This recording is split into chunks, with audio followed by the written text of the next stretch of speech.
Hello and welcome to Staying the Course.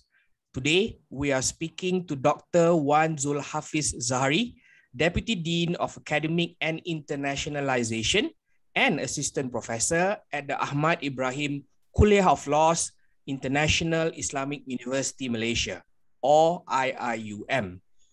So in 2016, Dr. Hafiz completed his PhD in oil and gas law at the University of Aberdeen in Scotland.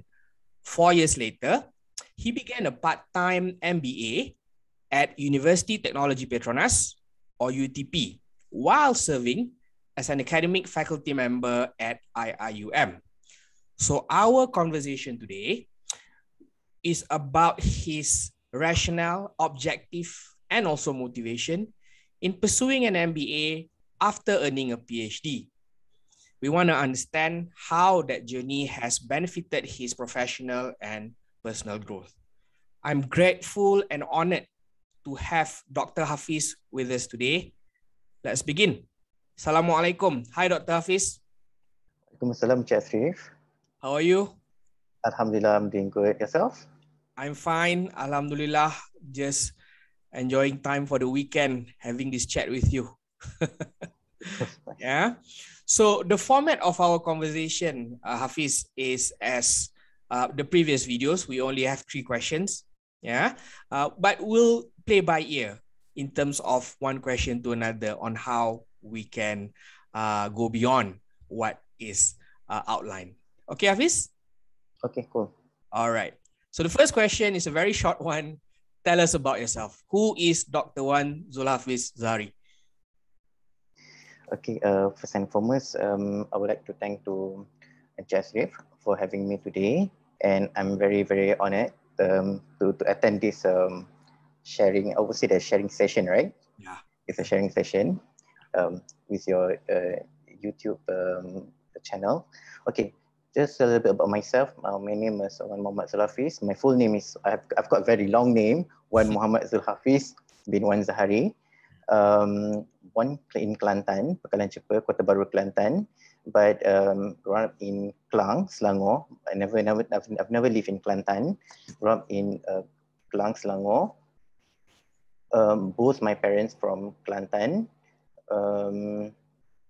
During my leisure time, I like to watch movie, Netflix, and also running.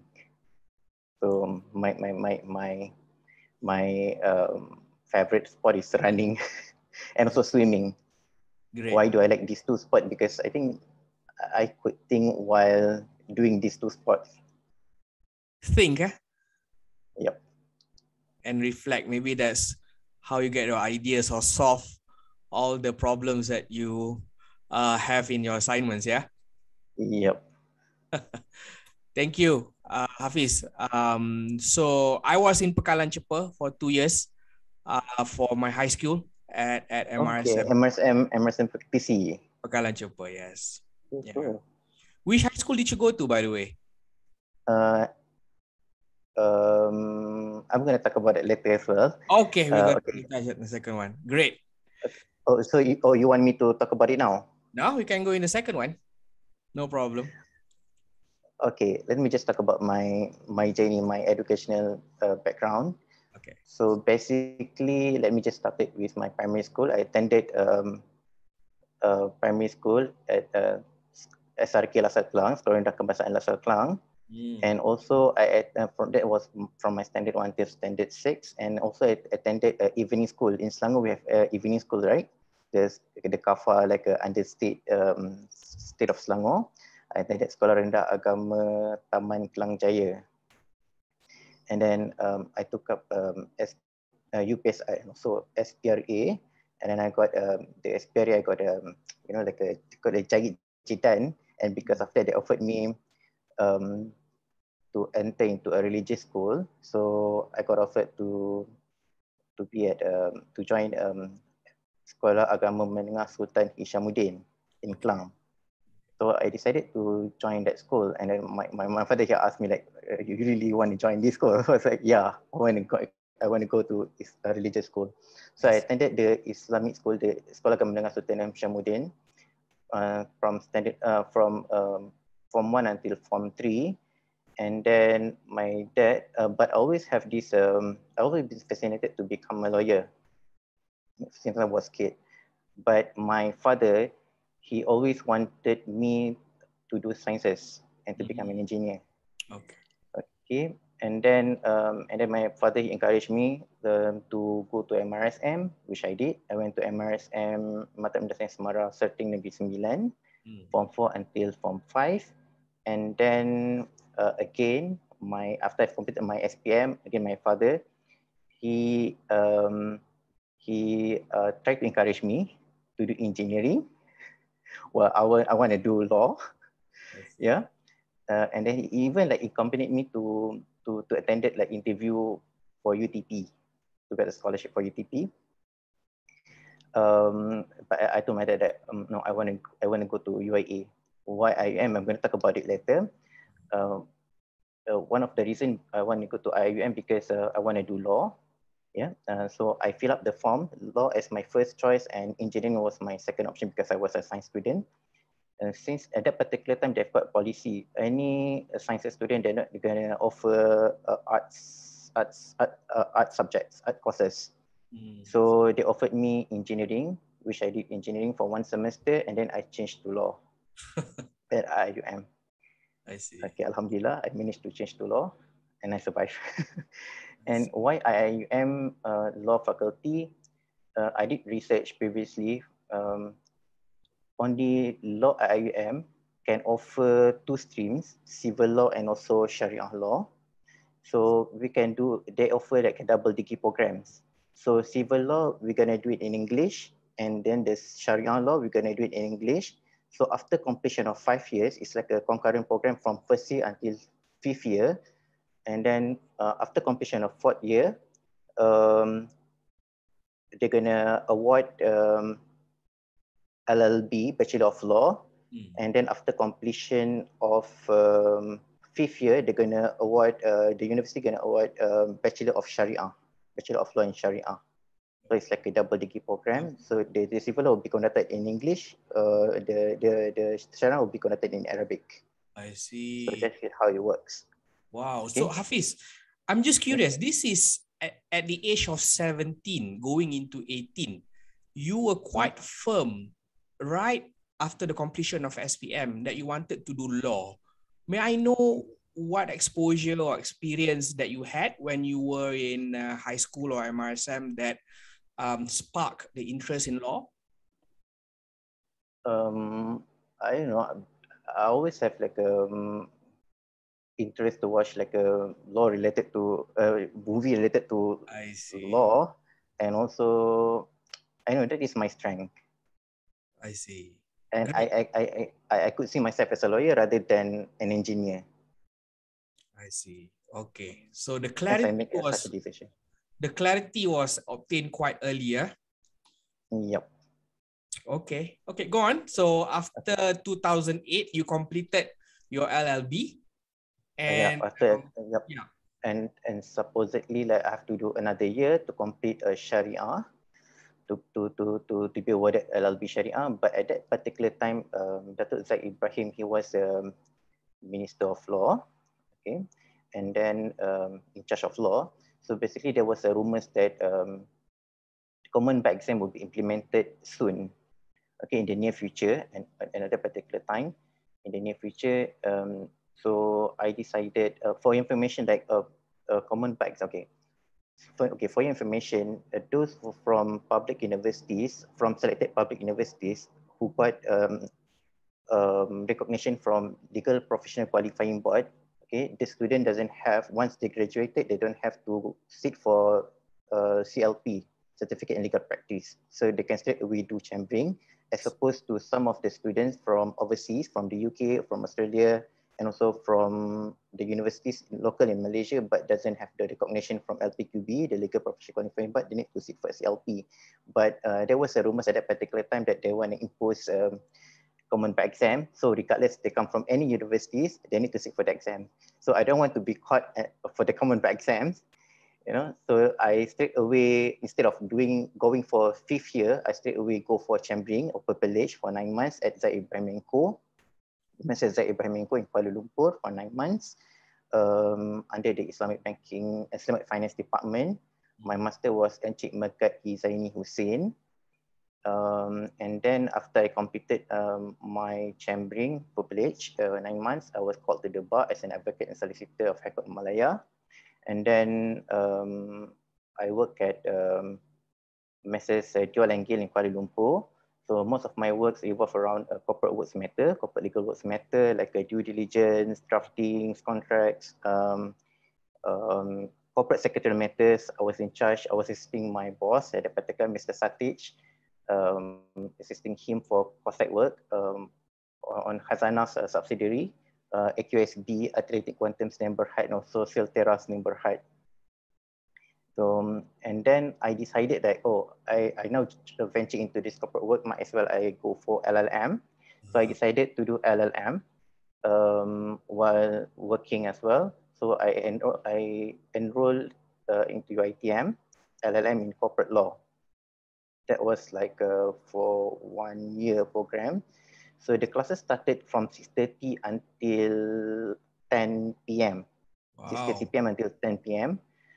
And being a practicing lawyer is quite, we got like a hectic time. Sometimes I have to skip the classes. Sometimes I have to skip the classes and all that. So I decided to cease practice, to quit practice, and then to look for, a job which require less time consuming, so that I can find a balance between study and also working. And then I quit practice. I joined PBJV Group's neighborhood. PBJV Group is a oil and gas local contractors. Now it has a holding company, Baraka Offshore Petroleum, as a legal executive.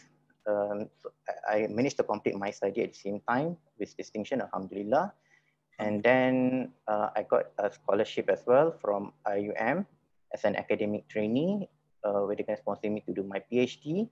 And then they asked me like, what are the area of law that you want to do? And then I told them that, I want to do on Islamic bank and finance. They said, we've got plenty of people who do Islamic bank and finance.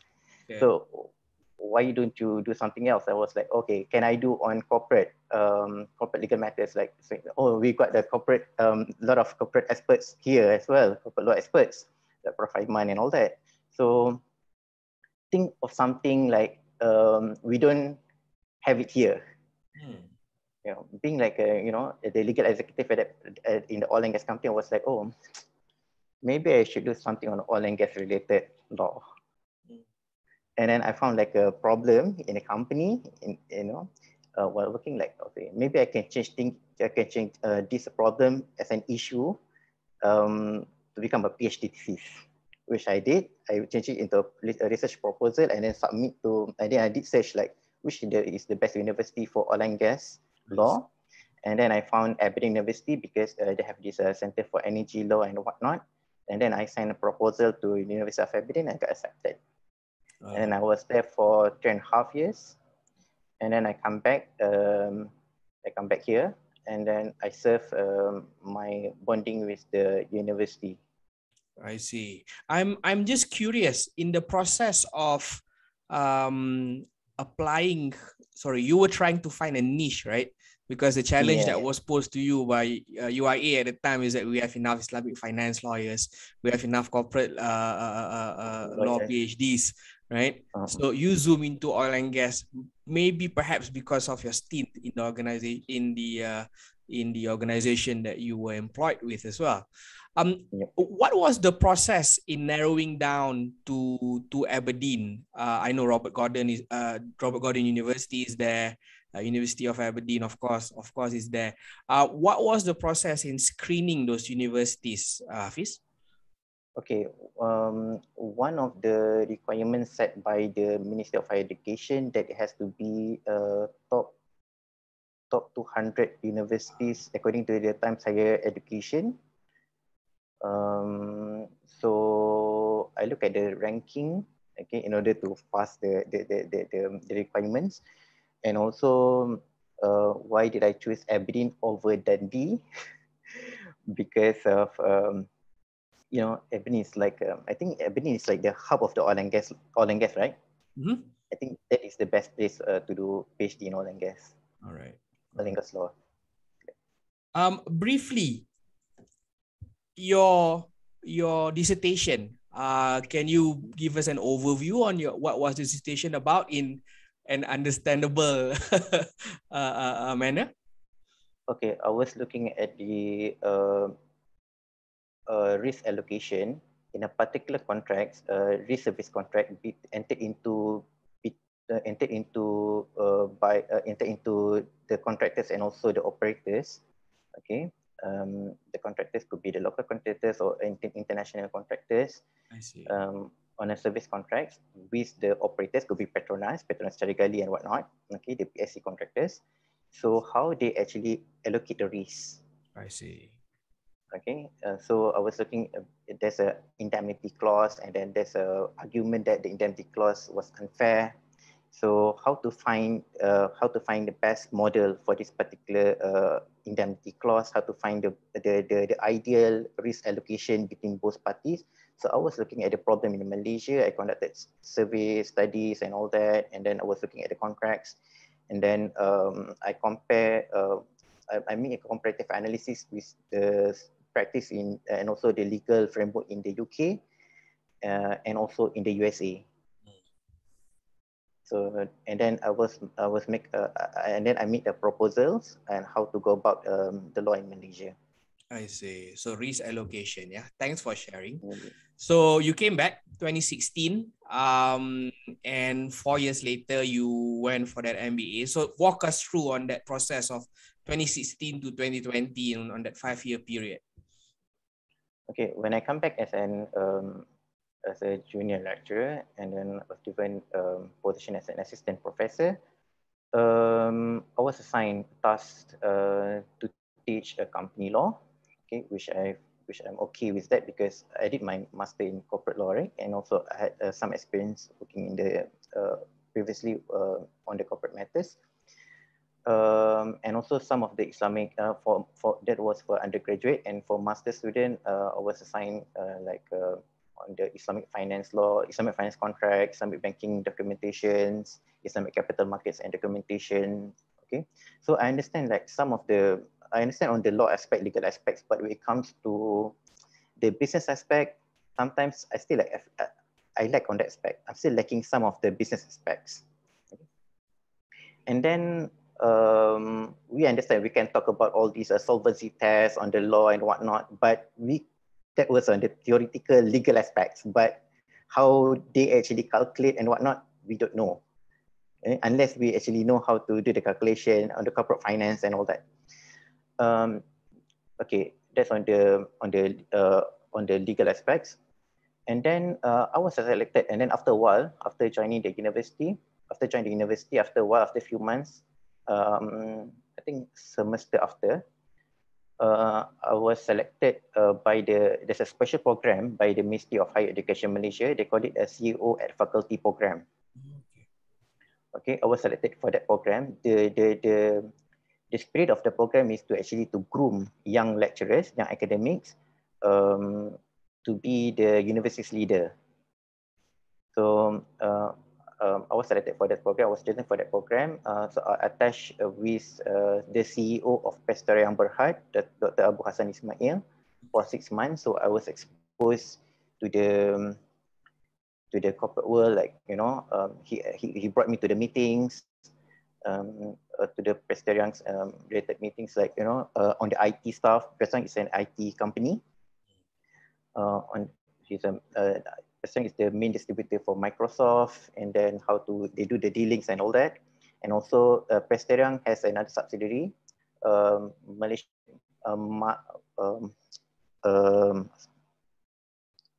I can't remember the name of the university. Malaysia Science University of Technology.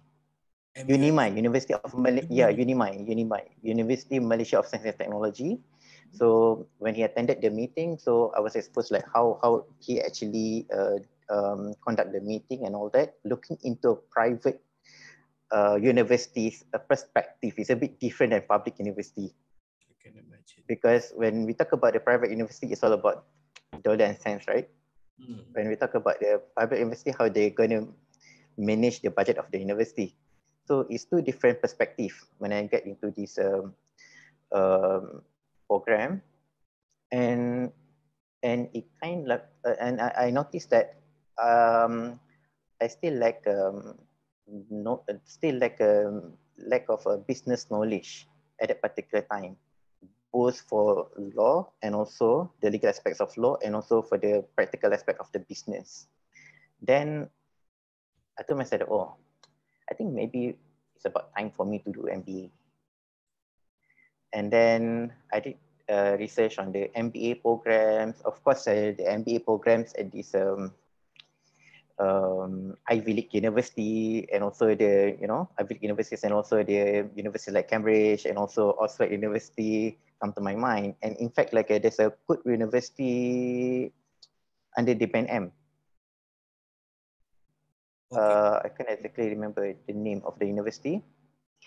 I consider that as well. But the thing is, if I go into this university, I need to take a break for a while. So I decided that no, I couldn't do that because I just come back from my study, right? So perhaps it's best like I just go for part-time basis rather than taking a break.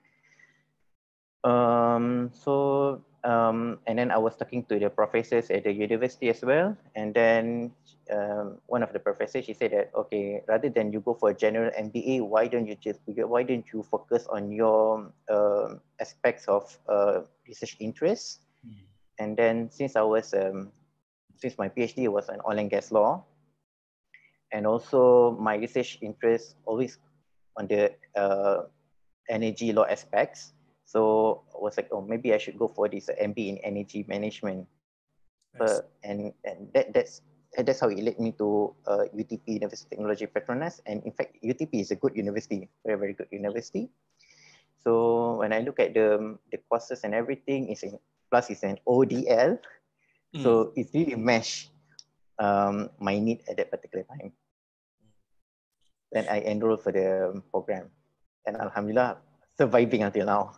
Alhamdulillah. So I can see a very interesting trajectory here, because you began as an academic in the faculty, but you went to the CEO at faculty program, which gave you exposure to elements of running a private university. So the idea there is to groom and develop competency in administrative of the institution as well. Yeah. So when you chose to go to UTP, you mentioned that the curriculum is something that attracted you. I know there's already narrowing to energy management. Is there any particular subject in the program that's among your favorite? When I look at the courses, of course, I always interested to learn about the business management subjects like organization behavior, on this corporate finance and all that, project management and all that. But when I look at the curriculum, it has like the program also offered the energy programs like energy management, energy value chain, energy regulation policies. I think, okay, this is like, I could actually understand, it could actually help me to understand further to actually enhance my research. So when I do research, it's not only just focus on the legal aspects, but I could also apply to this energy management, energy value chain. How does energy value chain, when you give talk on the energy value chain, for examples, I can always relate, okay, how does it work actually on the business aspects of the energy value chain? And how does it actually relate to legal aspects? So it actually gives like a additional, how do I say, additional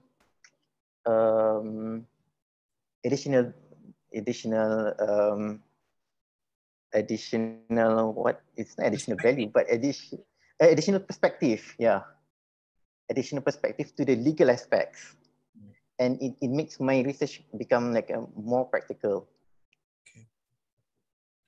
Yeah, that's very interesting. And do you have a are you working on your thesis already in this program? Or do they have a dissertation for the MBA?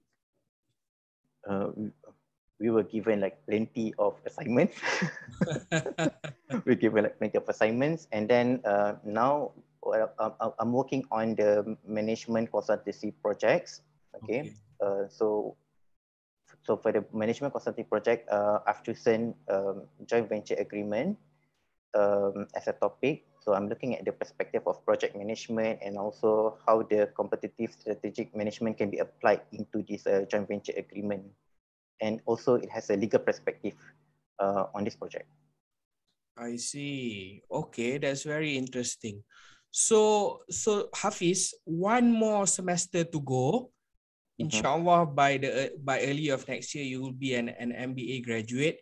Do you already have plans, or are you already applying any specific skills that you acquire to the workplace in your capacity, both as an assistant professor as well as a deputy dean? Of course, yes. Of course, yes. The answer, of course, yes. Okay. I was the deputy legal advisor of the university for the last 3 years. For the past years, and also I'm a company secretary of the university. So let me talk about the company secretary aspects. Okay, when I was at the board meeting, so whatever that I learned during the classes, during the lectures, I can easily apply those knowledge during the board meeting. When they talk about the financial aspects, how to make decision, I can easily apply those knowledge. So that is when it comes to my role as a company secretary. And then as a deputy legal advisor, of course, when I deal with the staff performance, for example, performance assessment, so I can apply also the subject on the OBHR, organizational behavior and human resource, for example. And then project management, I can apply that. And also what else I can apply? Subjects on corporate integrity and governance. Okay, by looking to look into the governance of the university. So those are the things that I think I can directly apply the knowledge that I got from MBA to the workplace. And in fact, now as an academic administrator, of course, to make decision, to lead, of course, I can apply all those MBA courses. Great. So now I'm just trying to recall back from the time that you were an LLM student at UiTM, right? So you were serving a firm at the time and you made the decision that you wanted to focus more. So you made the decision to resign from the firm, find another job, and then run the LLM. Now is your second part-time program with UTP. Can you share with the listeners some tips that you have learned and you have applied in terms of time management? Because you have your career with IIUM, you have your studies that you need to deliver, and of course, beyond that, you need time for yourself as well. What are your strategies and tips in managing your time?